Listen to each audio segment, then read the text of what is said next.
కొత్తగూడెం ఓడిపోలేదు. కొత్తగూడెం అనేది అక్కడ friendly contest చేశాం. ఇద్దరికి కలిపి సుమారు 45 వచ్చాయి. అది ఓటమి కాదు, ఫ్రెండ్లీ కాంటెస్ట్ చేశాం. వారు మా మిత్రపక్షం.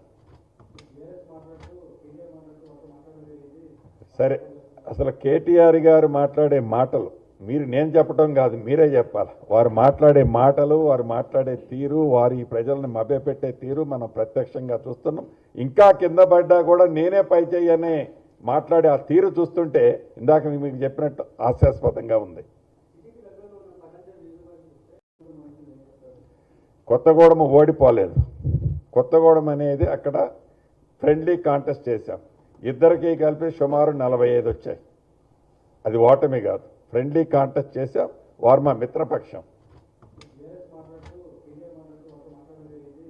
సరే, అసలు కేటీఆర్ గారు మాట్లాడే మాటలు నేను చెప్పడం కాదు, మీరే చెప్పాలి. వారు మాట్లాడే మాటలు, వారు మాట్లాడే తీరు, వారు ఈ ప్రజలను మభ్యపెట్టే తీరు మనం ప్రత్యక్షంగా చూస్తున్నాం.